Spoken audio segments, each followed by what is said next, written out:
Hello everyone, welcome to my channel Anuradha 5814. అందరూ ఎలా ఉన్నారు? మేమైతే బాగున్నాం. మీరు కూడా చాలా చాలా బాగుండాలని ఆ దేవుణ్ణి అయితే మనస్ఫూర్తిగా కోరుకుంటున్నారు.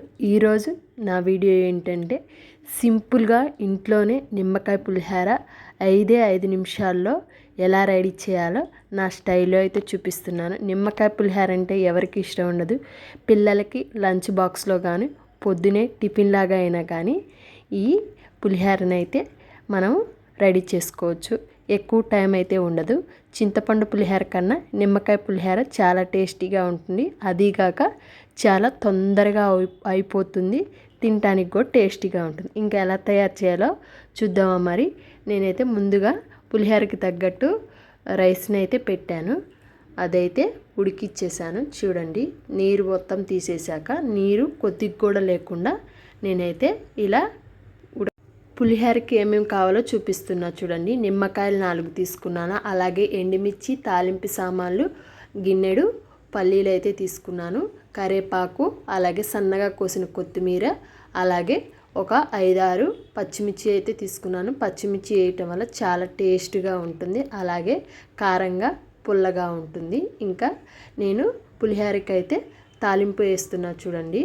గ్యాస్ ఆన్ చేసేసి కొద్దిగా పెద్ద పాత్ర అయితే తీసుకున్నాను. ఇందులోనే పులిహోర అయితే కలిపేస్తాను డైరెక్ట్గా. పాత్ర వేడెక్కాక తగినంత ఆయిల్ పోసుకున్నాను పులిహోరకి తగినంత. తర్వాత తిరగమతి గింజలు ఉంటాయి కదా, అవి వేసాను. ఇంకా పల్లీలు కూడా కొద్దిగా ఎక్కువ వేసాను. పల్లీలు ఉంటే పిల్లలకి కానీ పెద్దవాళ్ళకి కానీ మంచిగా టేస్టీగా తినబుద్ధి అవుతుందిగా, అందుకే కొద్దిగా ఎక్కువ అయితే తీసుకున్నాను.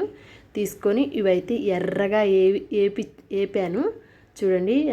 ఎర్రగా ఏగితే బాగుంటాయి. కచ్చాపిచ్చగా ఏగితే పచ్చి పచ్చిగా ఉంటాయి. అందుకని నేనైతే దోరగా ఏగేటట్టు చూసి తర్వాత కరివేపాకు వేసాను. కరివేపాకు కూడా ఏగితే కొద్దిగా స్మెల్ కూడా మంచిగా వస్తుంది. పులిహోర కూడా టేస్ట్గా స్మెల్ కూడా పులిహోర స్మెల్ కూడా చాలా బాగుంటుంది. చూడండి, ఇలా అయితే ఎర్రగా వేగాక నేనైతే రైస్ని ఇందులో అయితే మా పచ్చిమిర్చిని కూడా వేసేసి పచ్చిమిర్చి కూడా దోరగా వేపాను.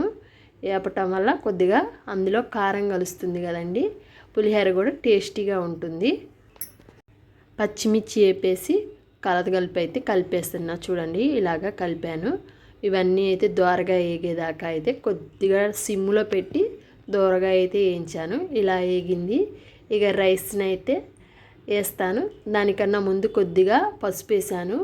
కొద్దిగా పసుపు ఇలా తిరగమాతలో వేసుకోవటం వల్ల పసుపు వాసన అనేది ఉండకుండా ఉంటుంది. అలాగే అన్నంలో అయినా వేడివేడి అన్నంలో అయినా వేసుకోవచ్చు, మనకి ఇష్టం. నేనైతే ఇలా వేస్తాను, అలా వేస్తాను.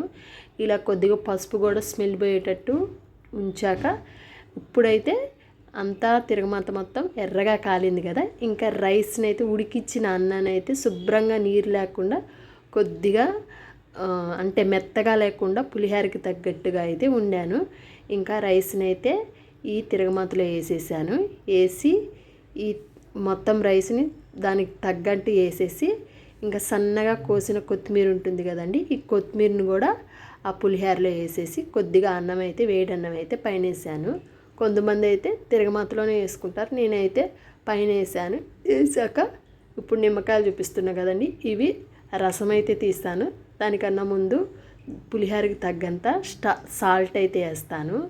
దానికి తగినంత వేసుకుంటే చాలా టేస్టీగా ఉంటుంది. ఈ పులిహోరకి వేసాక సాల్ట్ వేసాక అయితే కొద్దిగా అటు ఇటు కదిపాను. నెక్స్ట్ అయితే ఇంకా రసం కూడా తీస్తానండి.